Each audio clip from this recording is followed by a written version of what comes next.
Bismillahirrahmanirrahim. Rabbi shalli sadri wa yassir li amri wahlul 'uqdatam min lisani yafqahu qawli. Rabbi a'udzu bika min hamazati syayatin wa a'udzu bika rabbi an yahdurun. Assalamualaikum warahmatullahi taala wabarakatuh. Alhamdulillahilladzi arsala rasulahu bil huda wa dinil haqq liyudhhirahu 'ala ad-dini kullihi wa kafaa billahi shahida.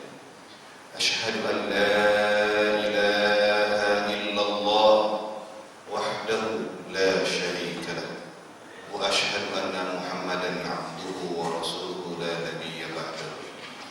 Allahumma shalli wa sallim 'ala Muhammad wa 'ala alihi wa ashabihi ajma'in wa man tabi'ahum bi ihsan ila yaumiddin, amma ba'du. Bapak dan Ibu sekalian jamaah salat subuh Masjid Al-Muhajirin yang berbahagia. Alhamdulillah, puji, puja, syukur kepada Allah Subhanahu wa taala. Allah yang telah mengutus kepada kita seorang rasul, seorang nabi yang bernama Muhammad bin Abdullah. Nabi yang beliau begitu cinta kepada kita, tidak dikhawatirkan yang lain, bahkan sampai di ujung kehidupan beliau ketika kematian menatap beliau, kecuali yang dikhawatirkannya adalah kita. Setitik lagi Rasulullah dalam kondisi sakratul maut menuju kepada kematian, di ujung bibir beliau yang mulia, yang tersebut oleh beliau bukan kata-kata harta, bukan istri yang dikhawatirkan, bukan pula anak-anaknya, juga bukan kedudukan pangkat yang dia miliki, tapi justru yang dia khawatirkan sekali adalah umatnya. Di ujung bibir beliau yang mulia ketika kematian datang menjemput, yang terucap justru umatku, umatku, umatku. Jamaah salat subuh Masjid Al-Muhajirin yang berbahagia, kita juga senantiasa perlu bersolawat kepada beliau Nabiullah Muhammad sallallahu alaihi wasallam. Tidak sekedar solawat di bibir belaka, tapi solawat yang menghujam sampai ke hati. Solawat yang diteruskan dengan pembuktian. Kita mengatakan kita cinta kepada Rasulullah, kita mengatakan kita ikut dengan Rasulullah, selayaknya orang yang sedang cinta, sedang jatuh cinta. Apa yang dicintai oleh yang dicinta menjadi apa yang dia cintai. Apa yang dibenci oleh yang dicinta menjadi yang dia benci juga.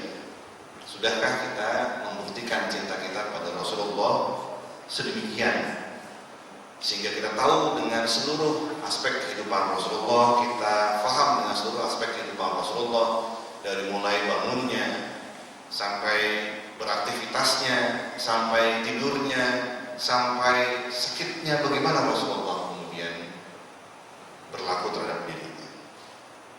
Jemaah sekalian, hari ini saya diminta oleh saudara Tasdik semalam, baru semalam dimintanya. Alhamdulillah bisa. Ya, sampai di sini tadi karena tadi cari-cari tempat dulu, saya khawatir nggak sampai waktunya jam 4:12 bisa ke sini. Nah, jemaah sekalian, hari ini kita akan sedikit belajar tentang satu bagian dari kebiasaan Rasul. Jadi kita tadi sudah paham bahwa kita harus cinta pada Rasul. Kalau kita cinta pada Rasul, maka kita harus tahu apa sih kebiasaan-kebiasaannya Rasulullah. Mungkin di sini ada beberapa yang biasa mendengar kajian ini, tidak apa-apa ya kita ulang ya. Ada jamaah Masjid Al-Muhajirin juga, tapi Muhajirin sana, Muhajirin seberang. Pernah dapat materi ini, nggak apa-apa ya kita ulangi, pernah dapat materi ini. Saya lihat ada beberapa di sini yang jamaah Muhajirin sini, jamaah Muhajirin sana juga. Nah, Bapak dan Ibu sekalian, ini saya ingin mengingatkan diri saya sendiri dan kita semua bahwa Ini ada satu surat nih di dalam Al-Quran. Ada satu ayat di dalam Al-Quran. Ayat ini berkisah tentang Nabi Ibrahim. Ya, jadi kita baca sedikit ya. A'udzubillahi minasyaitonirrajim. Wa idz qala Ibrahimu rabbi arini kaifa tuhyil mauta qala awalam tu'min qala bala walakin liyatma'inna qalbi qala fakhudh arba'atan min at-tayri fasurhunna ilayka thumma ij'al 'ala kulli jabalin minhunna juz'an thumma ad'uhunna ya'tinaka sa'ya wa'lam anna Allaha 'azizun hakim. Jadi ini kisahnya Nabi Ibrahim ketika Nabi Ibrahim satu ketika mempertanyakan kepada Allah. Jadi Nabi Ibrahim ini berkata kepada Allah, wa idz qala Ibrahim, dan ingatlah ketika Nabi Ibrahim berkata kepada Rabbnya, Rabbi arini, aku ingin tahu kaifa tuhyil mauta, bagaimana sih engkau menghidupkan yang mati. Ini pertanyaan berat loh. Pertanyaan berat loh. Kalau orang yang nggak paham mungkin disangkanya ini orang nggak beriman kali ya. Kok masih nanya-nanya gimana caranya hidupin yang mati sama Allah gitu ya. Kurang ajar gitu ya. Tapi tidak. Nabi Ibrahim tetap menanyakan. Dan ini pun ditanya balik oleh Allah. Ya Allah pun menanya kepada Nabi Ibrahim. Qala, berkatalah kemudian Allah, awalam tu'min, apakah kamu belum beriman? Qala, berkatalah Nabi Ibrahim, bala. Oh enggak, saya bukan enggak beriman. Walakin liyatma'inna qalbi, melainkan agar menjadi tenanglah qalbu. Jadi Nabi Ibrahim itu ketika menanyakan ini, dia bukan dalam kapasitas mempertanyakan kekuasaan Allah, bukan. Tapi dalam kapasitas ingin membuat hatinya lebih tentram. Demikian pula lah kita selayaknya seorang hamba, seorang mukmin. Ketika kita menerima perintah dari Allah, dan perintah dari Allah itu kan melalui Rasulnya, ya, nggak langsung melalui Rasulnya. Ada Rasul, ada seorang utusan yang diutus kepada kita untuk mengajarkan begini loh maunya Allah, begini loh kita harusnya menjalankan perintah Allah. Ada yang mengajarkan, dialah Rasulullah, dialah yang harus kita ikuti. Dalam surat An-Nisa juga dikatakan begitu. Waman atau Rasul maka atau Allah. Barang siapa yang dia ikut taat dengan Rasulullah, maka dia ikut taat kepada Allah. Ini penting untuk kita pahami sama-sama. Ini bagian dari tauhid kita. Sebelum kita masuk ke masalah pengobatan. Nah, kemudian Allah juga memberikan akhirnya sebuah arahan kepada Nabi Ibrahim. Dikatakan oleh Allah, ambillah 4 ekor burung, lalu cincang-cincanglah burung itu, potong-potong sampai hancur. Kemudian sudah hancur, sudah cincang habis begitu, burung itu kemudian disuruh oleh Allah untuk diletakkan di atas tiap-tiap satu bukit, satu bagian dari bagian-bagian itu. Kemudian panggillah mereka. Jadi disuruh potong-potong. Kita bisa bayangin ya, sudah hancur, dicincang-cincang ya. Kita bisa bayangin kalau cincang itu sampai betul-betul jadi daging hancur, daging halus gitu. Kemudian dipisah-pisah di beberapa bukit. Kemudian kata Allah, panggillah, panggil. Maka kata Allah kemudian mereka itu kemudian datang ya. Nabi Ibrahim menyaksikan mereka kemudian datang kembali kepada Nabi Ibrahim dalam keadaan hidup kembali. Dan demikianlah kemahakuasaannya Allah. Dan ketika Nabi Ibrahim menanyakan ini, bukan karena Nabi Ibrahim itu tidak beriman, dan juga tidak dijawab oleh Allah dengan sebuah jawaban yang ilmiah atau dengan sebuah jawaban yang kemudian ada detailnya. Enggak, cukup tuh lihat hidup lagi kan, nah gitu. Tidak dijelaskan Nabi Ibrahim begini loh caranya Allah menghidupkan tuh, Allah akan menyatukan anu, kemudian elemen ini disatukan, upaya tidak seperti itu. Cukup disuruh oleh Allah untuk potong-potong, sebar, panggil, datang. Artinya apa? Artinya iman harus kita utamakan lebih dahulu sebelum bukti. Karena semua perintah Allah kepada kita, semua yang diajarkan Rasulullah kepada kita, itu pasti ada hikmahnya. Semua yang disuruh Rasulullah pasti ada hikmahnya. Yakin saja dulu, beriman saja dulu. Hikmah, bukti akan mengikuti nanti belakangnya. Karena setiap perintah Allah pasti ada hikmahnya. Hanya mungkin kita belum tahu hikmahnya apa. Kalaupun kita belum tahu, tetap beriman nggak? Tetap. Alhamdulillah di sini saya lihat jamaah sholat subuhnya lumayan banyak nih. Saya happy, senang kalau lihat jamaah subuh banyak ini, sama sekali saya. Bapak-bapak, ibu-ibu datang ke sholat subuh itu karena ada bukti ilmiah bahwa sholat subuh itu menyehatkan paru-paru, atau karena beriman? Beriman.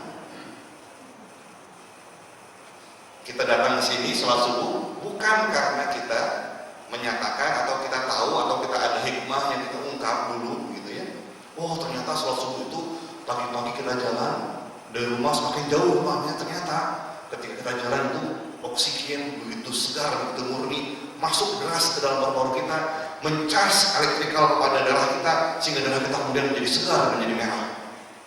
Apakah itu niat kita untuk sholat subuh? Kalau itu niat kita untuk sholat subuh, maka batalah niat kita. Niat kita sholat subuh bukan karena ada hikmah sholat subuhnya, bukan. Tapi niat kita sholat subuh karena kita iman kepada Allah, kita yakin kepada Allah, jalankan dulu hikmahnya, belakangan kita temui, kita syukuri. Ketemu hikmahnya, kita syukuri. Tidak ada hikmahnya atau belum ketemu hikmahnya. Tapi Pak, ada juga Pak yang subuh tiap hari karena kanker paru-paru. Nah itu dia. Kenapa? Karena memang sholat subuh bukan buat bikin orang sehat. Bahwa hikmahnya diantaranya ada yang kemudian jadi sehat sekali badannya. Ya itu hikmahnya. Tapi ada juga Allah jadikan orang yang rajin sholat subuhnya, orang yang dia rajin untuk tahajudnya, orang yang dia rajin pergi ke masjidnya, sholat jamaah 5 waktu tidak pernah ketinggalan, sakit juga. Jadi bukan karena kita pengen sehat sholat itu. Demikian juga orang tahajud. Orang tahajud bukan karena dia pengen dia sehat, bukan. Walaupun ada bukti ilmiahnya. Orang yang sakit kanker ada juga tuh seorang dokter yang kemudian dia meneliti dirinya sendiri. Dia kena sakit kanker, dia tahajud, dia sembuh dari kankernya. Ada. Ada juga yang tahajud terus kena kanker sampai meninggal. Ada juga. Makanya iman pertama kita dahulukan sebelum bukti dan hikmah. Nah, ini yang saya ingin sampaikan di awal supaya kita melihat ini dengan kacamata iman dulu, gitu. Melihat pengobatan Nabi ini dengan sebuah kacamata iman dulu. Bahwa kemudian ada hikmah di belakangnya, kita syukuri. Dan tetap kita cari, sebagaimana Nabi Ibrahim juga masih mempertanyakan tadi, ya. Kaifa tuhyil mauta, gimana sih caranya menghidupkan yang mati? Tetap nanya Nabi Ibrahim, gitu. Tapi Allah memberikan sesuai dengan yang dia perlukan. Bagi kita yang peneliti, bagi kita yang dokter, mungkin Allah akan berikan ilham yang sesuai dengan hikmah yang cocok buat dia. Peneliti darah bekam misalnya, ini kita akan bicara tentang bekam, dia akan ketemu nanti, oh ternyata hikmahnya begini, begitu, oh ternyata darah bekam dia akan meningkatkan hormon pertumbuhan, ketika bekam itu ternyata akan meningkatkan hormon endorfin, membuat orang jadi happy, gitu. Mengeluarkan CPS, ya, pathological substance, macam-macam. Itu hikmahnya belakangan aja. Yang pertama kita akan lakukan adalah yang pertama kita perlu kedepankan adalah iman. Nah, kita akan masuk ke materi kita. Jadi ini sebagai pengantar sedikit ya, supaya kita melihat ini memandang dengan kacamata iman dulu. Pengobatan dalam Islam, ketika kita bicara pengobatan dalam Islam, ini sama seperti kita bicara Islam itu sendiri. Jadi kenapa? Karena ketika kita bicara Islam, Islam itu kan lengkap. Ya ayyuhalladzina amanu udkhulu fis-silmi kafah, masuklah kamu ke dalam satu dengan sempurna, menyeluruh. Kenapa? Karena Islam itu sudah menyeluruh, Islam itu sudah sempurna. Dari seluruh aspek kebutuhan kita, semuanya lengkap, ada semua. Ya. Yang merasa galau, ya, andilau antara dilema dan galau, gitu ya. Ada solusinya, apa? Nikah. Ya. Masih andilau, gitu kan? Ada solusinya, nikahan. Banyak yang tidak setuju ibu-ibu pastinya, nggak apa-apa. Ya. Tidak setuju nggak apa-apa, ya. Asal tidak menyaksikan ayatnya, gitu aja. Nah, Bapak Ibu sekalian, kita lihat satu surat Asy-Syu'ara ayat yang ke-80. Di sini mencatatkan satu peristiwa juga yang dialami oleh Nabi Ibrahim. Jadi Nabi Ibrahim alaihissalam ketika beliau dialog dengan umatnya. Jadi ini satu rangkaian dialog panjang sebetulnya. Ya. Jadi umat Nabi Ibrahim itu nanya ini. Nah, ini salah satu dari rangkaian dialognya ini di dalam surat Ibrahim, surat Asy-Syu'ara ayat 80 ini adalah Nabi Ibrahim ditanya Ketika ditanya, Nabi Ibrahim menjawab, wa idza maridtu fahuwa yashfi. Dan jika aku sakit, maka dialah, siapa dia? Allah yang menyembuhkan. Nah, Bapak Ibu sekalian, Allah yang menyembuhkan. Siapa yang menyembuhkan? Allah yang menyembuhkan. Siapa yang menyembuhkan? Allah yang menyembuhkan. Makanya nama Allah disebut juga sebagai dalam Asmaul Husna Asy-Syafi, yang menyembuhkan. Dialah Allah yang menyembuhkan. Ini bagian penting dari tauhid kita. Kenapa? Karena saya banyak menyaksikan banyak orang yang dalam hal tauhid kepada Allah, dalam hal dia masalah-masalah yang sudah jelas kelihatan gitu ya. Seperti apa? Seperti misalnya, insya Allah jemaah subuh di sini ya, insya Allah saya yakin sudah tidak ada lagi kan yang menyediakan patung di rumahnya kemudian diberikan sesajen. Ada nggak? Nggak ada. Ya, ada. Ya. Insya Allah sudah tidak ada lagi yang di sini datang ke dukun minta anaknya supaya lulus UN. Masih ada nggak? Nah, kalau masih ada tobat deh. Ya. Tapi insya Allah kalau yang jemaah sholat subuh di sini nggak ada. Ya. Insya Allah. Ya. Masih ada nggak di sini jemaah sholat subuh yang dia ketika mengalami masalah, mengalami problema, dia datang ke makam wali-wali untuk minta karomahnya wali? Mudah-mudahan insya Allah nggak ada. Tapi banyak yang saya temukan, bahkan selevel kiai sekalipun, ketika dia sakit, kepada dia datang. Sakit nih, terus dia udah ke rumah sakit nih, udah di ronsen, di MRI, periksa darah, periksa urin, gitu kan? Macam-macam sudah dilakukan, belum ketemu obatnya. Sama banyak penyakit begitu.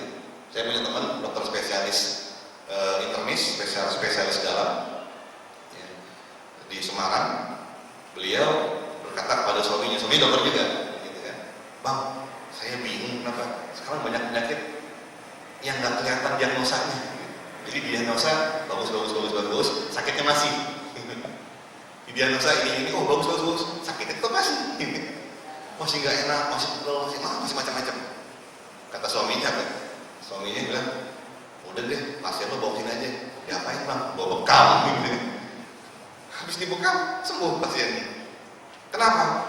Allah yashfi, Allah yang maha menyembuhkan. Ketika Nabi Ibrahim mengatakan Allah yang menyembuhkan, kira-kira Allah menyembuhkan. Ya adalah mungkin yang ini yang ya ada, kita mungkin pernah ketemu juga yang ini. Pak, saya sih berdoa saja Pak, berdoa. Saya tobat, saya istighfar, kemudian saya bisa sembuh. Ada yang begitu? Ada ya, banyak juga ada juga. Dan ini pun diperbolehkan. Ya, artinya kita sakit nih, udah, saya mau tawakal aja pada Allah, saya minta kepada Allah, tolong sembuhkan saya Allah. Masih waktunya sembuh. Walaupun nggak ada apa-apanya. Nggak dibekam, nggak dikasih obat, nggak dikasih minum, nggak diterapi, nggak dipijit, nggak apa. Pusing nih, aduh, saya pusing nih, udahlah saya istighfar aja. Astagfirullahaladzim, 1000 kali dia istighfar. Astagfirullahaladzim. Sembuh pusing. Ada nggak yang gitu? Ada, bisa sekali. Ya, mungkin sekali. Ya, itu bahasanya panjang lagi. Tadi dibacakan oleh imam kita tadi. Wasari'u ila maghfiratin min rabbikum wa jannatin 'arduha samawati wal ardu inda lil muttaqin. Terus sampai ayatnya, walladzina idza fa'alu fahishatan aw zalamu anfusahum dzakarullaha fastaghfiru li dzunubihim. Bisa nggak dengan istighfar kemudian sakit sembuh? Bisa. Walladzina idza fa'alu fahishatan, dan orang-orang yang ketika mereka mengerjakan perbuatan fahisyah itu apa? Perbuatan yang dosa, yang dosanya itu kita kena, orang lain kena, itu fahisyah. Kita misalnya gini, berzina, yang kena batunya siapa? Kita dan orang yang kita zinai, kena itu dua-duanya, kena dosanya juga. Membunuh, yang kena dampaknya siapa? Kita dan orang keluarga yang ditinggalkan, yang kena dampaknya. Tapi ada satu dosa yang kita sering lupakan. Apa itu? Auzolamu anfusahum, atau dia berbuat zolim kepada diri sendiri. Zolim kepada diri sendiri. Orang pusing banyak sebabnya. Darah tinggi pusing, darah rendah pusing, kurang air pusing, kurang makan pusing, kurang duit pusing. Betul ya? Bapak, kalau kurang duit pusing nggak? Pusing juga ya Pak. Makanya kita rajin-rajin sholat supaya Allah kasih rezeki kan gitu.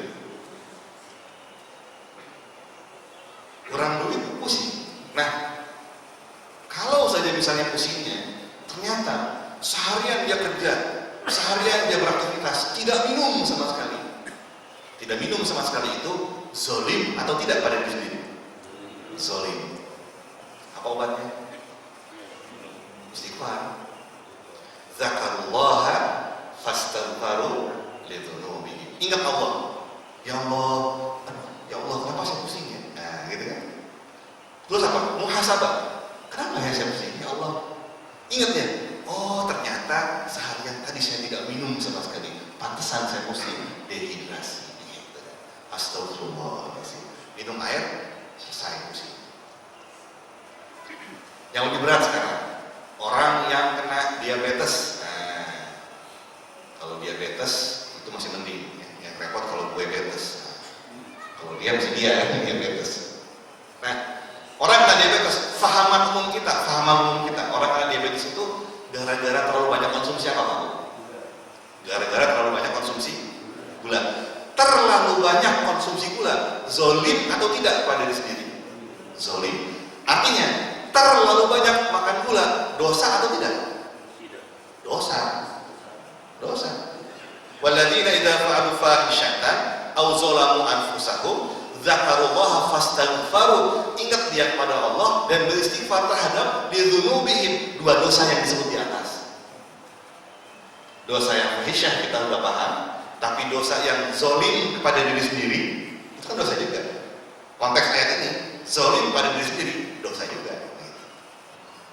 Terlalu banyak makan gula dosa itu. Kenapa? Menzolimi diri sendiri, berlebihan, kenanya kan israf. Terlalu banyak makan makanan yang menggunakan garam yang terlalu tinggi, zolim tidak? Zolim. Sakit apa kan?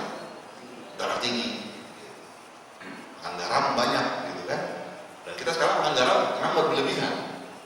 Sop ada garam, tempe ada garam, ya, semua pakai garam semua. Sambal pakai garam, gitu kan? Cuma minum aja nggak pakai garam. Berlebihan kita, zolim pada diri sendiri.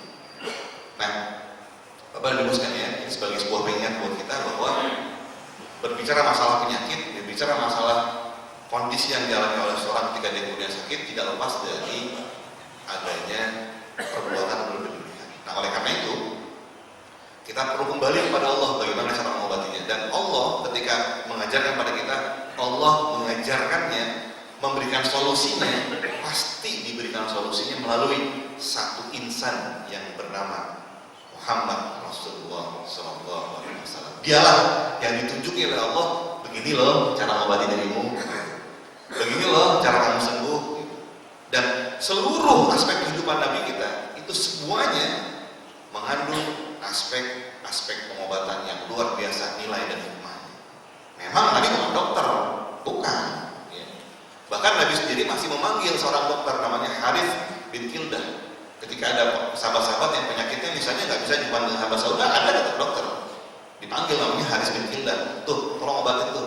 Ada tumornya nggak bisa diobatin macam-macam, dibedah deh sama kamu. Disuruh dokter dia namanya Harith bin Kildah. Yang kata-katanya salah satu katanya Harith bin Kildah yang kemudian dianggap sebagai hadis mengunyah dengan 3 kunci kekali kunyahan. Nah, itu bukan kata Nabi, tapi itu adalah kata dokternya Nabi namanya Harith bin Kildah. Kata tabibnya Nabi namanya Harith bin Kildah. Jadi, tapi semua aspek kehidupan Nabi dia sudah merupakan satu kesatuan yang utuh. Banyak ragam pengobatan yang dan penyembuhan dengan hasil yang benar-benar dapat dirasakan berkat penemuan dosa manusia. Tapi adakah yang dapat mengalahkan pengobatan cara Nabi? Nah, kenapa? Karena pengobatan cara Nabi dia berdasarkan pada wahyu. Wa ma yantiqu 'anil hawa in huwa illa wahyu yuha. Tidaklah perkataan Nabi itu dia berdasarkan pada hawa nafsunya, melainkan perkataan Nabi itu berdasarkan kepada wahyu. Kepada apa? Kepada wahyu yang diwahyukan kepada, ada filternya, yaitu namanya wahyu. Jadi ketika kita mengikuti Nabi itu adalah sudah merupakan wahyu dari Allah Subhanahu wa taala. Ibnu Qayyim al-Jauziyah berkata, pengobatan cara Nabi tidak seperti layaknya pengobatan para ahli medis. Pengobatan cara Nabi diyakini dan bersifat pasti. Gitu. Jadi Nabi itu pengobatan yang banyak, ya nggak cuma bekam. Bekam itu cuma satu aspek saja. Gitu. Ini yang perlu kita pahami. Jadi jangan salah paham ya. Dikit-dikit bekam, dikit-dikit enggak. Pengobatan Nabi itu luas, banyak.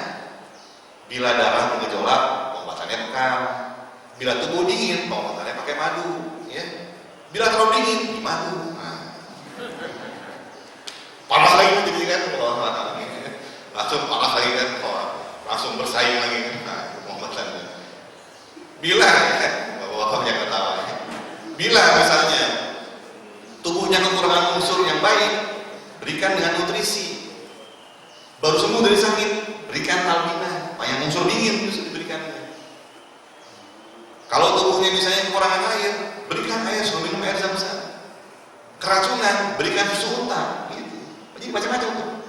Aspek pengobatan itu luas sekali. Bahkan saya sendiri punya satu grup yang kumpul di situ ada dokter, profesor, ada Profesor Suwartono Putra, ada dokter Ari, dokter Agus, macam-macam itu. Semua dokter kita kumpulin. Kita bikin satu grup namanya Islamic Medicine International Islamic Medicine Foundation. Target kita 2016 kita mau mengadakan event internasional di Indonesia. Doain aja, mudah-mudahan bisa terjadi. Ya, kenapa? Karena kita diledekin Pak sama negara-negara tetangga. Mana nih Indonesia nih? Kok nggak ada event kedokteran Islamnya? Sama Malaysia diledekin, sama Inggris aja diledekin. Kenapa? Karena selama ini event pengobatan Islam internasional ada di Inggris. Aneh. Indonesia malah nggak ada, yang negaranya terbesar. Nah, jadi pengobatan Nabi sifatnya itu adalah pasti. Dia berasal dari mishkat nubuwah, dari wahyu Allah Subhanahu wa Ta'ala yang diberikan kepada Nabi kita. Pengobatan Nabi dia ada 2 macam, yaitu 3 macam. Yang pertama spiritual ilahiyah, yang tadi yang saya sebut tadi. Aduh, saya sakit, udah saya doa aja deh. Saya tahajud yang banyak, saya istighfar yang banyak, sembuh nggak? Sembuh juga, bisa juga. Ya. Saya berdoa aja deh, saya doa. Ya. Ruqyah syar'iyah, pakai ruqyah, di ruqyah sendiri dirinya. Yang paling bagus ruqyah diri sendiri, ya, di ruqyah sendiri. Tapi yang paling bagus lagi adalah terus-menerus mengkaji Islam. Jadi kalau misalnya ada yang kena gangguan jin apa segala macam di ruqyah, nah itu istilahnya sama lah seperti orang sedang kena infeksi bakteri dikasih antibiotik. Nah, itu pengobatan segera. Tapi apakah itu cukup? Oh, enggak. Dikasih antibiotik sembuh, setelah itu apa? Nutrisi. Harus ada nutrisinya, dikasih nutrisi, dikuatkan sistem imunnya terus. Demikian juga dengan kita. Kalau ada orang yang kena gangguan jin macam-macam di ruqyah, itu hanya pengobatan segeranya saja, pengobatan akutnya aja. Selesai gangguan jinnya udah nggak ada, tetap harus dikasih nutrisi. Jangan kemudian saya pernah punya kawan, punya pasien ruqyah, 3 orang ibu-ibu jet set. Perginya sukanya ke mall-mall, diskotik gitu kan, karaoke gitu kan, ibu-ibu jet set. Ketika di ruqyah sama teman saya, palanya goyang-goyang, wah kayak di diskotik. Selesai gangguan jinnya, keluar gangguan jinnya, enak kan, enteng badannya. 3 hari kemudian diskotik lagi. Sama juga bohong, nggak boleh. Sudah selesai gangguan jinnya, terus kasih nutrisi apa nutrisinya? Ibadah, baca Quran, takarrub ila Allah, itu nutrisinya. Kalau nutrisinya tidak diberikan, kita tetap aja nanti dia akan sakit lagi. Seperti halnya juga fisik kita sakitnya seperti itu. Karena penyakit akut, obati dulu pakai antibiotik. Kalau memang itu sudah terlalu nyebar, nggak bisa pakai yang lain. Jangan salah ya. Kalau orang sudah sakit akut, penyebaran infeksinya meluas, antibiotik obatnya, nggak bisa pakai bekam. Pakai bekam malah makin turun, gitu. Karena bekam itu dia menginduksi kepada sistem imunnya secara langsung. Nanti dia malah jadinya malah turun fungsi imunnya nanti. Tetap kasih antibiotik dulu, udah enak, udah segar, baru dibekam, baru dibantu naikin lagi sistem imunnya. Gitu. Nah, yang pertama adalah dengan spiritual, ya, dengan doa. Dan ini pun bisa dilakukan. Bapak Ibu sakit, doa, minta sama Allah untuk disembuhkan, bisa. Sakit, istighfar. Banyak-banyak istighfar, ya. Karena istighfar itu dia menghapus dosa. Dosa itu implikasinya diantaranya sakit. Begitu aja mesti. Sakit itu adalah implikasi juga dari dosa. Kalau kita adalah dosa fahisyah, dosa zalim kepada diri sendiri. Dan kebanyakan kita begitu. Waduh, nggak bisa jalan nih, gitu. Diseret-seret jalan ini, kenapa? Asam urat. Kenapa asam urat? Kebanyakan makan melinjo. Asam urat jadinya. Kebanyakannya itu zolim kan? Zolim. Dosa kan? Dosa. Nah, yang kedua adalah dengan materi yang natural. Jadi pengobatan yang topi. Rasulullah mengobati dengan pengobatan yang bersifat material. Dan ini ada resep-resep Nabawi banyak sekali. Pakai madu, pakai zam-zam, air zam-zam luar biasa. Tidak diragukan lagi khasiatnya. Pakai zaitun, minyak zaitun atau buahnya, pakai habas sauda, pakai kustul hindi atau kustul bahri. Kustul bahri ini kalau ada yang peneliti di sini silahkan dicari. Kustul bahri itu dia namanya Sausuria rapa, nama latinnya. Karena banyak salah. Ya. Di dalam terjemahan sini dikatakan kustul bahri adalah Costus speciosus. Oh bukan. Costus speciosus bukan kustul bahri. Costus speciosus itu dia adalah merupakan obat UKB. Ya. Cuma saya nggak mau ajarin gimana cara pakai. Takut salah. Langsung mengurangi gitu kan. Jangan dipakai ya. Umat Muhammad mesti banyak anaknya. Ya. Kalau nggak bisa dari istri pertama, dari istri kedua, istri kedua bisa istri ketiga. Gitu.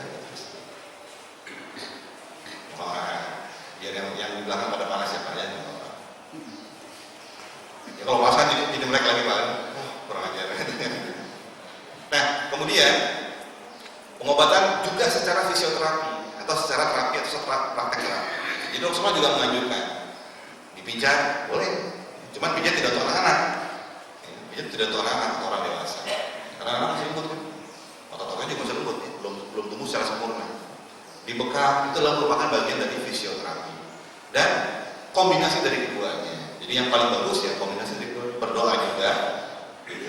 berdoa tetap, tapi kita juga tetap memberikan nutrisi buat tubuh kita sehingga dan kalau misalnya sedang ada kondisi yang nggak enak dibekap, nggak ada bekam dipijat boleh dipijat nggak ada masalah. Nah, apa itu hijamah? Hijamah adalah membersihkan tubuh dari darah kotor atau dari aroma atau sesuatu yang tidak dikehendaki berada dalam tubuh. Melalui perlakuan yang saya tipis, hijamah juga dapat diartikan sebagai menghentikan penyakit agar tidak berkembang. Al-hijamah ini kita kenal sebagai bekam. Apa kok kemudian dia populer sebagai bekam? Ya, kadung, gitu ya. Keburu udah dikenal bahasanya bahasa bekam. Bekam ini bahasa Melayu, ya. Bahasa Arabnya adalah al-hijamah. Dan bekamnya ada dua macam, bekam Cina sama bekamnya Rasulullah. Kalau bekam Cina dilukai, kemudian dikop, itu bekam Cina. Kalau bekam Rasulullah, dikop dulu, dilukai, baru dikop, gitu aja. Itu bekamnya Rasulullah. Gitu. Begitu caranya kan. Dalam konteks kita ada jurnal penelitian bekam dari Mesir. Dia dibagi dua, ada PC sama CPC. Kapin, pangcering kapin, itu punya Rasulullah. PC, pangcering yang kapin, itu punya Cina. Memang beda. Ya. Yang kenanya juga beda. Kita diteliti dengan dokter-dokter yang muda-muda kita. Ada dua macam, ada hijamah Java, ada hijamah Damawiyah. Damawiyah adalah dengan cara mengeluarkan darah. Dan itu merupakan bekam yang disebut sebagai bekam yang dilakukan oleh Rasulullah. Apa landasannya? Landasan hukum syar'i hijamah atau bekam banyak. Ini beberapa saja saya keluarkan, yaitu dalam kitab hadis Bukhari. Imam Bukhari mengatakan dalam kitab hadisnya, Asyifa'u fi thalatha syarbati asal wa syarbati minjam wa kayyati narin. Asyifa'u fi thalatha, pengobatan penyembuhan itu dalam 3 macam hal. Pertama dengan cara minum madu. Ya, minum madu. Bapak Ibu dulu punya madu ya? Ya, harus punya madu. Ya, madu beneran ya, jangan takut ya, jangan takut. Madu beneran ya, bukan madu asli. Katanya ada madu murni, ada madu asli. Kalau madu asli dibawa ke rumah, piring pertumpahan. Madu beneran ya, madu murni. Harus punya, kenapa? Karena untuk dalam satu penelitian untuk menghasilkan 1 kilogram madu, energi yang dibutuhkan itu equal sama dengan apabila lebah-lebah ini mengelilingi bumi 1 kali keliling. Jadi energi yang untuk menghasilkan 1 kilogram madu ini luar biasa sekali besarnya. Makanya kalau misalnya kepalanya sakit, tidak ada obat yang lain, dia makan pakai madu. Tapi pastikan madu dikasih. Kemudian dengan bekam al-hijamah, kemudian dengan al-kai. Al-kai itu adalah dengan cara disundut dengan api, gitu. Dengan cara al-kai. Jadi ini besi dipanaskan, terus disundut, ya, dicoskan. Nah, itu untuk penyakit-penyakit yang sangat berat sekali ya, menggunakan al-kai. Nah, kemudian dalam hadis yang lain, ini ada hadis dari riwayat dari Bukhari bin Abdullah menulis dari kitab Ibnu Majah. Hadis ini juga menarik. Jadi Rasulullah mengatakan, qala Rasulullah sallallahu alaihi wasallam, "Ma marartu lailatan usriya bi bimala'in minal malaikati," ada yang kurang teksnya, "bimala'in minal malaikati illa qalu ya Muhammad wa ummataka bil hijabah." Jadi Rasulullah berkata, ketika tidaklah aku melewati seseorang malaikat ketika malam aku diisrakan. Malaikat di sini maksudnya pembesar-pembesar malaikat ini. Rasulullah naik nih. Ketika layaknya orang berkunjung ke rumah orang, yang nyambut tuan rumah apa anak buah? Tuan rumah. Jadi Rasulullah naik nih. Ketika Rasulullah naik, disambut. Al-malau bil malaikati. Para pembesar-pembesar malaikat menyambut Rasulullah. Wah, Rasulullah silakan. Biasa lah kayak kita nyambut orang di rumah kita kan gitu. Kita yang sambut. Nah, para pembesar malaikat ini mengatakan kepada Rasulullah, memberikan satu wasiat kepada Rasulullah. Ya Muhammad, mur ummataka bil hijamah. Perintahkan umatmu untuk melakukan bekam. Ini menarik nih hadis ini. Kenapa? Karena ini menunjukkan bahwa perintah bekam itu datangnya di langit. Ketika Rasulullah pergi Isra Mi'raj Rasulullah naik ke atas, di atas itulah Rasulullah menerima perintah dari malaikat. Kalau malaikat yang perintah, yang nyuruh malaikat untuk perintah kan Allah. Makanya ini pasal bekam nih, kalau kita melihatnya teman-teman dari sisi ilmiahnya nggak bakalan bekam ini. Gitu. Karena pasti ada pro dan kontra dari semua sisi. Semua model pengobatan pasti ada pro kontranya. Nggak cuma bekam loh. Bedah ada pro kontranya. Pengobatan dengan antibiotik ada pro kontranya. Pengobatan dengan macam-macam, apapun pengobatannya ada pro kontranya. Nggak bakalan bekam. Begitu ketemunya yang kontra, wah kalau gitu nggak. Ketemu yang pro, wah mau, tapi katanya ini nggak boleh. Nah, bingung kan? Nggak bekam jadi. Tapi kalau awalnya iman dulu, gitu ya. Oh, ini diperintah oleh Rasulullah ya. Rasulullah diperintah oleh mereka. Nah, yang menjadi mereka tahu. Kenapa tidak Allah langsung? Karena dimensi fisik, kita paham, dimensi fisik lebih rendah daripada dimensi ruhi. Salat dimensi ruh. Kenapa? Karena ruh mengendali fisik. Badan kita ini, badan kasar kita ini cuma mobil buat kita sebetulnya, cuma kendaraan buat kita. Bagaimana badan kita mau bergerak? Sekencang apa badan kita mau bergerak? Selincah apa badan kita mau bergerak? Tergantung pada yang nyetirnya, kepada drivernya, tergantung kepada drive-nya, motifnya. Apa yang menguatkan motif? Apa yang menguatkan drive-nya? Ruh. Itu yang akan menguatkan drive, motifnya itu ruh. Karena itu kalau kita tahu fisik kita lemah, jangan lemah di ruhnya. Karena kalau ruh kita kuat, fisik kita juga akan kuat. Bapak lihat, ada dua pengendara mobil. Yang satu pakai Mercedes Benz, yang satu pakai mobil angkot. Berani yang mana bapaknya? Berani yang angkot. Ngejar sekolah, gitu kan? Wah sehat gitu kan? Cuek aja dia kan? Mau berhenti di matanya, cuek aja dia. Berani dia. Berani. Dari mana munculnya berani? Ruh. Manusia juga begitu. Dari mana munculnya gerak kita itu kuat? Dari mana munculnya kita sanggup bangun tahajud malam-malam walaupun semua orang lagi tidur? Ruh. Banyak orang yang sehat, banyak orang yang latihan fitness sampai ototnya menggelembung semua, gitu kan? Dadanya bidang, ya. Semua ototnya berkembang semua, tapi begitu Allahu Akbar, minta dulu langsung ngantuk. Padahal badannya apa kalahnya badannya? Kok menang semua badannya? Kuat, hebat badannya.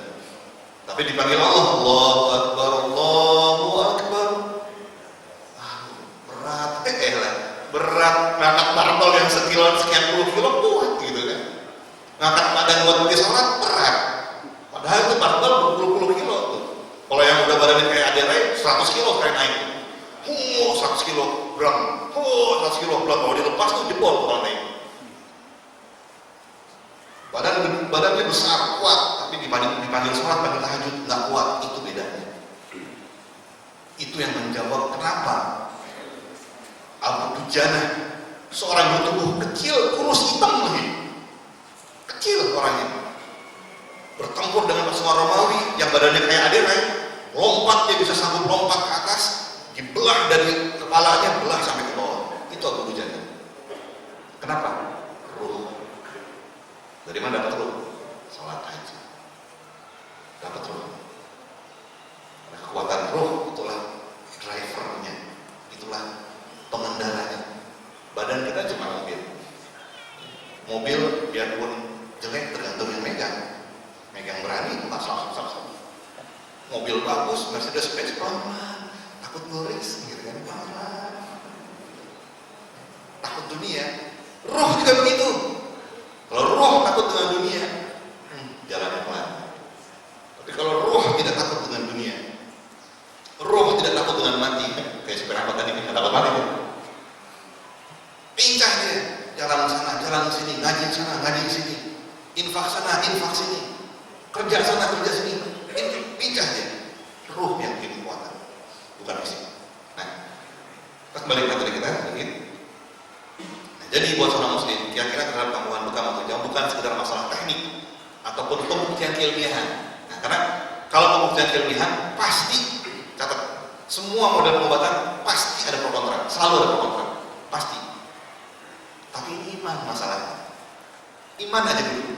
Kalau kita iman, jalankan. Kenapa? Karena kalau yang namanya pembuktian keilmiahan, setiap dekade pasti ada perubahan standar. Kenapa? Karena ada kekhawatiran. Gitu. Sebelum ditemukan mikroskop, orang-orang menganggap bahwa penyakit disebabkan oleh karena gangguan setan, panas setan, gitu kan, demam setan, menggigil setan, gitu kan. Semua karena setan semua katanya, gitu kan. Begitu ketemu mikroskop baru ketahuan, oh ada Staphylococcus aureus, gitu kan. Oh ternyata ada bakteri ini, ada bakteri pneumonia yang bikin orang jadi nafasnya jadi berat, gitu kan. Oh ternyata ditemukan nih, oh ada bakteri E. coli ini yang bikin semut jadi sakit nih, ternyata nih, baru standarnya berubah. Gitu. Makanya jangan karena standar keilmuannya belaka, itu perlu, tapi bukan hanya standar keilmuan belaka, iman didahului. Nah itu pesan saya. Nah ini sedikit ya, materi kita akan selesai. Nah ini sejarah, sedikit sejarah tentang history of hijama. Ini alat bekam tahun 1600-an, seperti ini alat bekam. Ini alat bekam tahun 1600. Ini alat bekam tahun 1700-an. Ini alat bekamnya. Jadi ini saya ingin memperlihatkan timeline-nya bahwa ini bukan, bekam itu bukan pengobatan yang primitif juga bukan. Bahkan tahun 1800 ini gambar ini saya ambil dari buku Smithsonian Smithsonian Museum of Smithsonian. Jadi di Museum Smithsonian di Amerika alat-alat ini ada, gitu. Alat-alat bekam ini ada, dan ini masuk ke dalam kategori alat-alat pengobatan medis, gitu. Ada ya. Yang membuatnya pun adalah perusahaan-perusahaan penyedia alat medis pada waktu itu tahun 1800-an. Nah ini alat bekam juga. Ini tahun 1800-an juga. Ini juga bekam. Ini bahkan di sini kita lihat lebih steril lagi di sini. Ini kita lihat.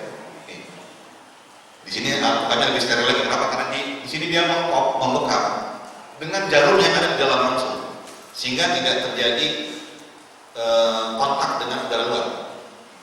Ini tahun 1800. Artinya apa? Ini pengobatan ini pernah menjadi sebuah pengobatan yang menjadi pengobatan umum, bahkan digunakan di rumah sakit. Nah, sekarang ini justru kita sedang diganjal supaya bekam ini dia yang membekam nanti adalah orang-orang yang sudah berpendidikan tinggi. Waduh, padahal Rasulullah yang membekamnya budak. Yang membekam Rasulullah bukan dokter, budak. Abu Taibah itu budak yang bekam Rasulullah. Belum bicara sterilisasi tuh, mana kita tahu sterilnya gimana? Ada kasus steril masa Rasulullah? Nggak ada. Pisau sterilnya pakai api langsung. Ada kop steril masa Rasulullah? Nggak ada. Walaupun dengan kemajuan teknologi sekarang itu tetap kita ikuti. Tapi apa masa Rasulullah ada? Nggak ada. Bekamnya gimana coba? Pikir coba gimana? Rasulullah bekamnya gimana? Pakai tulang bekamnya. Tulang unta, bagian paha dibolongin dalam di tengah-tengahnya, dihaluskan pinggir-pinggirnya, disedot pakai mulut disedotnya. Pakai Makanya dalam hadis Ibnu Majah yang lain, ada satu hadis, sebaik-baik hamba adalah tukang bekam, kata Rasulullah. Ada itu hadisnya. Kenapa? Karena dia meringankan yang tadinya berat, mencerahkan pandangannya. Itu ada hadisnya, ini hadis riwayat Ibnu Majah. Nah, ini lihat, pernah datang ke tempat ini? Yang ada tandanya begini ini apa? Tempat cukur ya. Tahu nggak? Ternyata tanda ini aslinya di Victoria masih ada di Inggris. Teman saya ada yang di London tinggalnya. Dia main-main di Victoria, masih ada ternyata. Tukang cukur yang di dalamnya ada bekam. Kenapa? Karena tanda ini sebetulnya bukan tanda tukang cukur, bukan. Tahu nggak? Tanda ini sebetulnya berasal dari tanda. Karena dulu kan belum ada tisu, belum ada kasa steril, belum ada kapas steril, belum ada. Ya. Adanya apa? Kain. Kain bekas bekam kan warnanya campur-campur tuh, putih sama merah. Orang untuk memberitahu bahwa di sini ada bekam, itu kain digantung di depan. Putar kainnya. Akhirnya datang yang pengetahuan, oh jangan begini, ini tidak steril, bikinlah begini. Ini adalah tanda di sini ada bekam gitu. Ya. Ini sejarahnya begitu sejarahnya. Ini saya dapatkan di dalam bukunya Dr.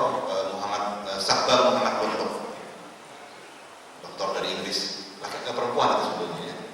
Tapi namanya ada Muhammad, Sakhbar Muhammad Pondok. Nah, sekarang kita kembali ke primitif. Ya. Ini kan sekarang banyak yang seperti ini. Padahal sebetulnya kita sudah memiliki standar yang juga cukup bagus. Ya. Jadi kalau standar sterilisasi, insya Allah, kalau Bapak datang ke tempat bekam yang sudah ada logonya Asosiasi Bekam Indonesia, itu insya Allah standar sterilisasinya sudah kita jaga betul.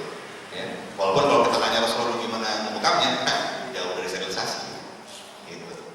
Jauh. Higienis saja mungkin jauh, gitu kan. Kalau yang sudah ada logo Asosiasi Bekam Indonesia, insya Allah dia sudah sesuai dengan sterilisasi. Ini alat yang kita pakai, yang kita gunakan sekarang. Alat ini justru malah kurang maju dibandingkan dulu. Ini alat yang kita gunakan, kasa steril, baskom stainless sama stainless, sama stainless macam-macam. Ini adalah alat yang digunakan.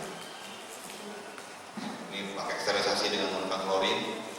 Kalau di rumah saya dengan menggunakan ultraviolet C, menggunakan kacamata untuk pembekamnya, alat itu ada macam-macam, cepat bakar yang sterilisator, macam-macam. Nah ini ada ilmiahnya. Nah jadi di awal tadi tentang iman, nah ilmiahnya ada nggak? Ada. Ini ilmiahnya. Oke, baik. Saya sudahi dulu. Silakan kita lanjutkan dengan itu.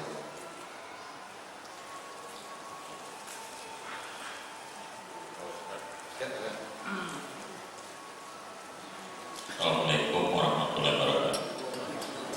Pertama tentunya menyampaikan terima kasih untuk menambah wawasan kita terhadap pengobatan Ibu Nawawi. Mungkin saya pertama ingin untuk memperkuat asumsi tadi bahwa kebetulan saya orang medis juga, itu bahwa yang ilmiah itu tidak ada yang benar. Misalnya seperti dulu kita dianjurkan mengkompres dengan air dingin, sekarang malah air panas. Jadi kontroversi itu tetap ada. Nah kemudian masalah kontradiksi itu, pro dan kontra itu juga akan tetap ada, bahkan di kalangan dokter sendiri.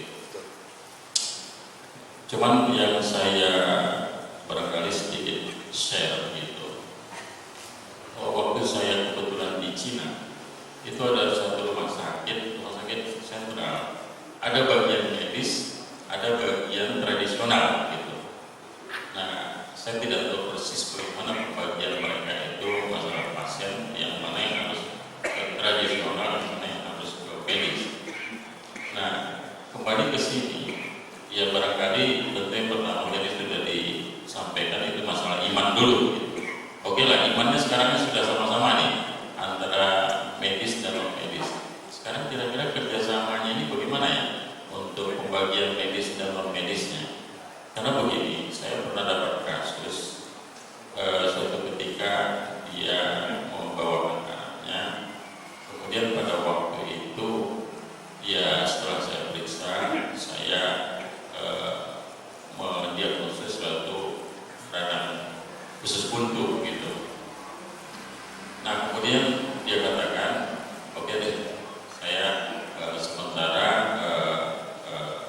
ya mengusahakan untuk pengobatan lain gitu.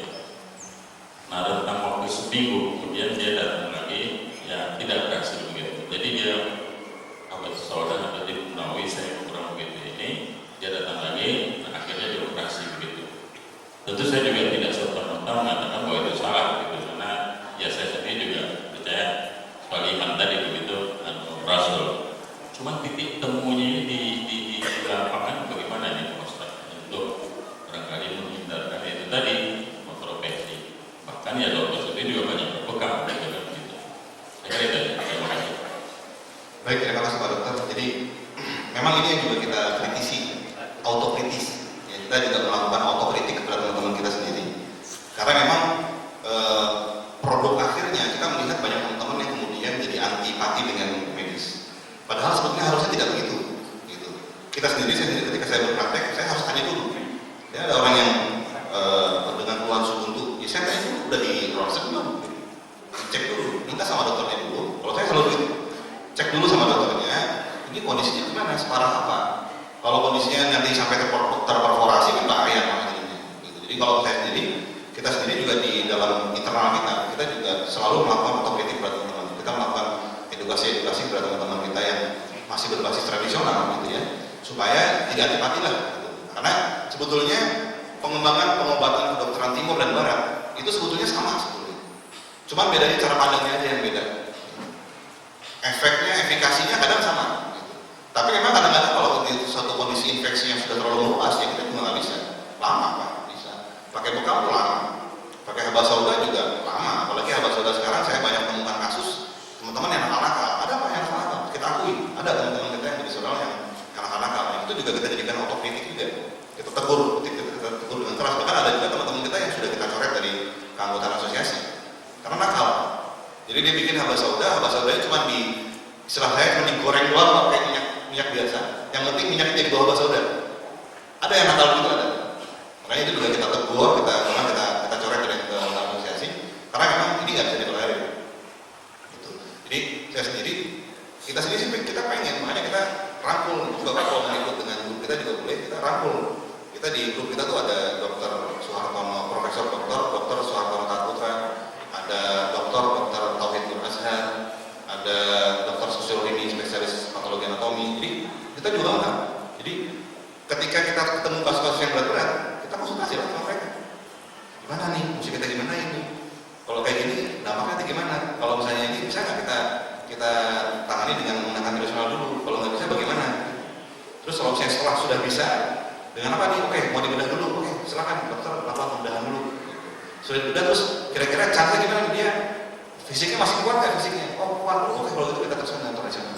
Jadi kita sendiri sudah mulai mencoba untuk menjembatani. Salah satunya adalah kalau Pak nanti mau ikut tanggal 14 Juni Pak, itu kita nanti ada Discovery of UKAM. Discovery of UKAM kita laksanakan di Surabaya. Di Surabaya nanti pembicaranya ada Pak Wahyudi Widada, SKPMK, ada Pak Dr. Suhartono Tatputra, ada Dr. Susorini spesialis patologi anatomi. Nah, itu mereka akan membahas bekam secara ilmiah. Ya, nanti ada juga teman kita nanti Ustaz Fatur Suhardi namanya akan membahas kode etik bekam. Gitu. Karena ini juga kita terus usahakan. Kita tidak tutup mata kemudian menganggap semuanya jelek kan. Bahkan kita terus menjalin kerjasama supaya apa? Supaya terjadi sebuah kerjasama yang harmoni antara kedokteran medis dengan pengobatan timur atau pengobatan nabi ini. Karena saya yakin yang namanya Islamic medicine, seluruh produk dari hasil peradaban Islam itulah Islamic medicine. Pengobatan nabi akarnya, tapi kemudian nanti kesananya bisa cabang-cabang sebenarnya. Boleh cabang-cabang. Jadi ntar ada pengobatan bedahnya juga. Nah, kalau udah tumornya segede bakso gimana? Susah tuh tumor udah segede bakso mau kita obati dengan pengobatan biasa ya susah.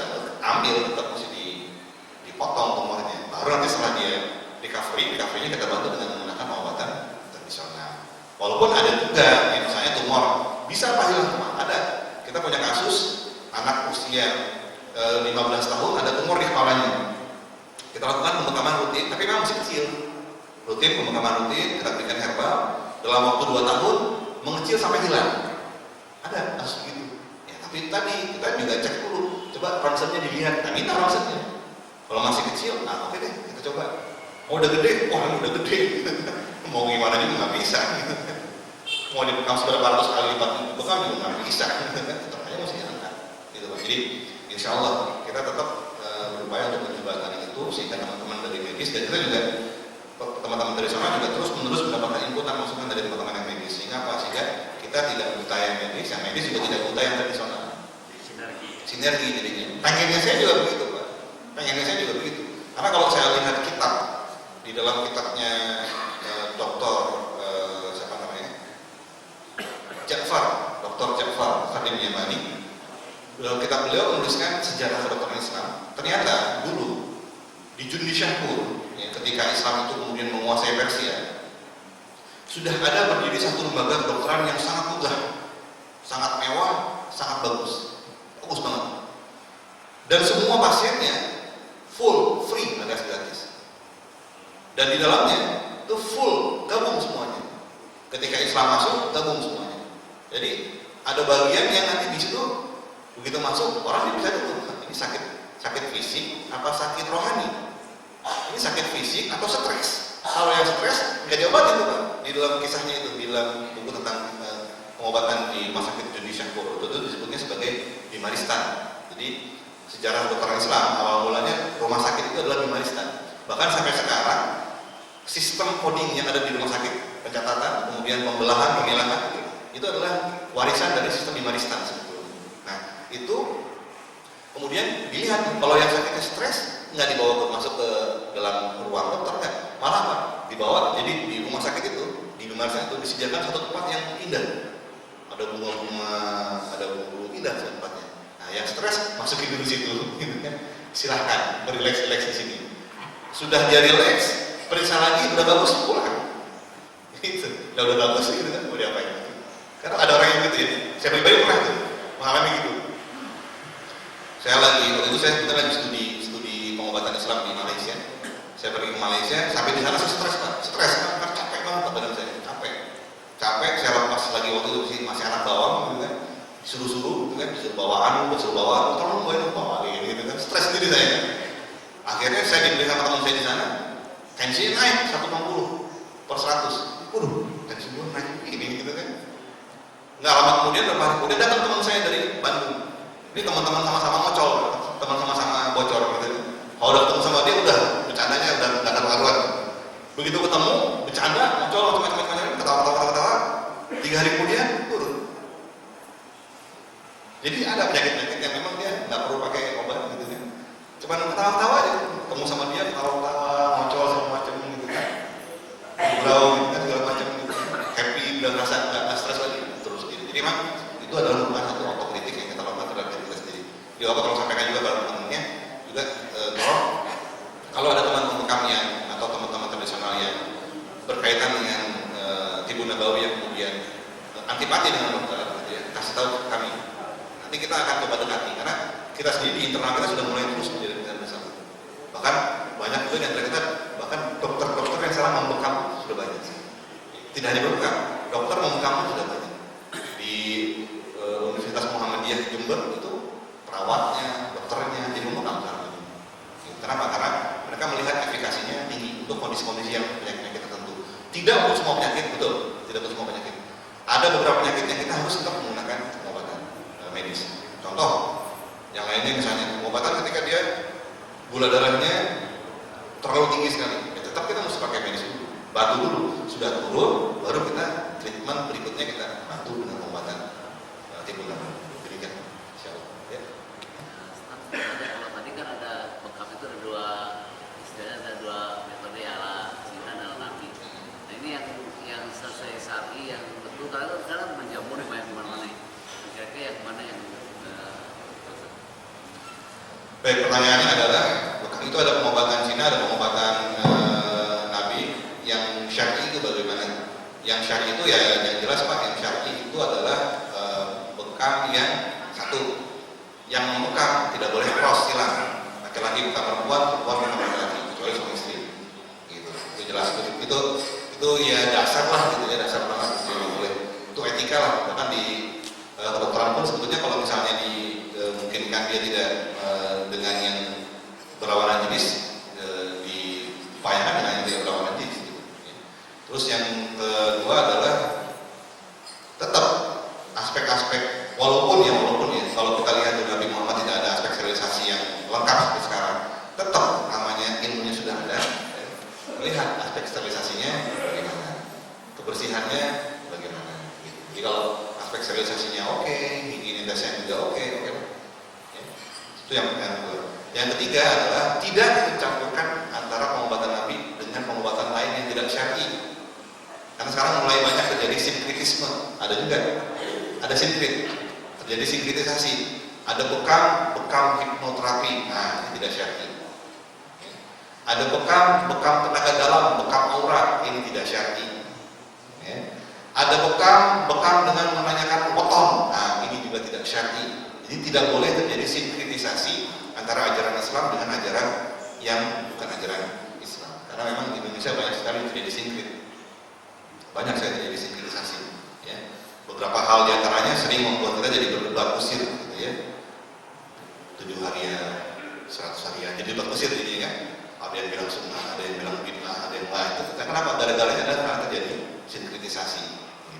Nah, itu yang perlu kita perhatikan. Nah, yang keempat, kalau mau aman, cari pembekam yang sudah tersertifikasi atau terstandarisasi dengan standarisasi dari Asosiasi Bekam Indonesia. Minimal orang yang sudah terstandarisasi dengan Asosiasi Bekam Indonesia, aspek sterilisasinya dia udah ngerti. Karena memang banyak juga orang yang baru bekam belajar sehari, tiba-tiba buka pelang. Gitu. Saya sendiri sekarang sedang diamanahi menjadi ketua LSK, Lembaga Sertifikasi dan Kompetensi. Itu nanti kita kerjaannya adalah membuat sertifikasi untuk pembekam-pembekam di Indonesia. Kita sedang kumpul, nanti insya Allah pembekam-pembekam itu dia tidak bisa lagi seenaknya. Artinya minimal dia harus ada pelatihan 100 jam, baru dia bisa buka bekam. Itu pun nanti akan ada leveling. Ada leveling yang dia cuma bekam titik yang standar saja. Ada leveling yang dia nanti boleh membekam, karena memang dalam penelitian kita sendiri, titik bekam itu dia juga ada yang bahaya juga. Ada yang nggak boleh diambil sembarangan. Kalau diambil sembarangan bahaya. Gitu. Nanti kita akan ada leveling seperti itu sehingga insya Allah mudah-mudahan kedepannya nanti proses pembekaman selain secara imani, yang secara akidiyah, secara tauhidiyah kita meyakini, tapi juga secara ilmiah aman. Gitu, insya Allah. Gitu Pak ya. Insya Allah. Ada lagi? Ya. Saya berasumsi bahwa bekam itu mungkin sama dengan donor darah ya. Jadi efeknya Pak kesehatan berapa bulan sekali? Berapa kali ya? Berapa bulan sekali? Baik, terima kasih. Bapak pertanyaannya adalah bekam ini seperti donor darah. Jawabannya adalah bukan. Bekam tidak sama sekali sama dengan donor darah. Bekam sangat berbeda dengan donor darah. Kalau donor darah diambil dari pembuluh darah dalamnya langsung, tusuk langsung, nadinya langsung. Ya. Kalau bekam itu hanya superficial, hanya di lapisan atas kulit saja. Bahkan dalam penelitian kita yang terakhir ternyata bekam itu tidak invasif. Kenapa? Karena perlukaan tidak sampai mencapai bahkan kepada pembuluh kapilernya saja nggak sampai. Dalam penelitian kita yang terakhir, kok bisa keluar darah? Peran besar. Gitu. Makanya bekam itu dalam penelitian kita yang terakhir ini juga bisa disebut sebagai sebuah mekanisme ekskresi lipolifik dengan hidrolifik. Kenapa? Karena dia tidak terjadi proses pelukan langsung sebetulnya. Jadi bekam itu yang benar ketika terjadi proses cleansing, puncturing, atau terjadi proses menggunakan insisi. Itu insisinya bukan insisi dalam seperti insisi operasi yang disayat dalam itu enggak. Itu hanya betul-betul di ujung saja, yang bahkan tidak sampai melukai sampai kapilernya. Gitu. Artinya apa? Bekam itu yang benar ya. Ketika dia di insisi atau ketika dia di lensi, seketika dia di lensi, darahnya tidak langsung keluar. Waktu di kop baru keluar. Gitu. Kenapa? Karena tekanan dari kopnya itu menyebabkan perembasan darah dari dalam pembuluhnya. Jadi bukan dilukai bulunya. Itu yang menarik. Ini bukti ini nanti mau kita bawa. Gitu. Karena kita ini sekarang sedang terganjal dengan namanya PP 103 yang mengatakan bahwa bekam adalah invasif. Gitu. Sehingga dengan invasifnya itu nanti tidak boleh lagi tenaga non medis melakukannya. Gitu. Tapi kita punya bukti baru. Ternyata dia non invasif. dia harusnya begitu dilukai tidak keluar. Jadi bekam dengan donor darah berbeda sama sekali. Kalau donor darah langsung masuk ke bulu besarnya, bulu nadinya. Tapi kalau bekam hanya pertemuan belut aja sedikit, tipis, gitu ya. Nah, itu pertama. Yang kedua, terkait pertanyaan Bapak, berapa periode sekali bagusnya bekam dilaksanakan? Bekam itu bagus sekali dilaksanakan sesuai dengan waktu penggantian darah dari darah yang muda menjadi darah yang tua, yaitu maksimalnya 3 bulan sekali. Karena 120 hari sekali darah kita akan menua. Nah, darah yang menua ini mau kemana keluarnya? Gitu. Keluarnya, kalau buat laki-laki, buat perempuan mungkin ada mekanisme pembuangan darah melalui head, gitu ya. Tapi itu beda juga sebetulnya. Nah, kalau laki-laki dengan menggunakan mekanisme bekam, paling tidak itu 3 bulan sekali, gitu ya. Optimumnya 1 bulan sekali. Gitu. Itu pun pembekamannya juga tidak serampangan, dia tidak sekaligus banyak, kecuali orangnya robas, bahasa Inggrisnya kuat, gitu ya, kuat, terus juga kelihatan memang darahnya kencang sekali, gitu ya. Nah, itu baru kita lakukan pembekaman sebulan sekali. Tapi pada kondisi-kondisi tertentu, bekam itu juga bisa kita lakukan setiap hari, hanya titiknya tidak sekaligus banyak. Gitu. Jadi ini ada satu contoh kasus, ada pasien sakit dibawa ke rumah sakit Mount Elizabeth di Singapura. Ketika sampai di Singapura, kata dokternya, oh kondisi Anda nggak siap untuk dibedah sekarang. Anda harus persiapkan diri. Ya, prediksi kami 3 bulan lah. Loh, dok, saya di sini sudah keluar duit banyak. Kalau saya pulang lagi 3 bulan lagi nunggu lagi, atau saya nunggu di sini 3 bulan, duitnya gede lagi, gitu kan? Dokternya, gitu ya. Oke, why don't you try Islamic medicine? Dikasih tahu, Anda kan Muslim, kenapa nggak nyoba pengobatan Islam? Nih, saya kasih. Jadi dikasih. Ternyata pengobatan apa? Datanglah seorang akhwat dengan baju gamis putihnya, pakai cadar. Ngobatin, pakai apa ngobatinnya? Pakai bekam ternyata. 11 hari diterima oleh dia tentunya dengan tidaknya dengan bekam, dengan nutrisi, dengan bekam, dengan diberikan penguatan rohani, diterapi oleh beliau yang tadinya jadwal dokter 3 bulan. 11 hari di situ dokter lihat lagi, cek lagi. Oh, oke, good. Oke, kita operasi sekarang. 11 hari saja di terapi, siap untuk operasi. Jadi di sini menunjukkan bahwa kita tidak bertentangan sebetulnya. Justru malah kita singgah dan di Mount Elizabeth justru sudah melaksanakan, kita malah belum. Gitu. Yang tadinya 3 bulan, 11 hari, oh siap operasi, pulang siap. Gitu. Ya, jadi optimumnya sebulan sekali, optimumnya. Maksimalnya 3 bulan, sejauh-jauhnya 6 bulan, gitu, sejauh-jauhnya. Ya.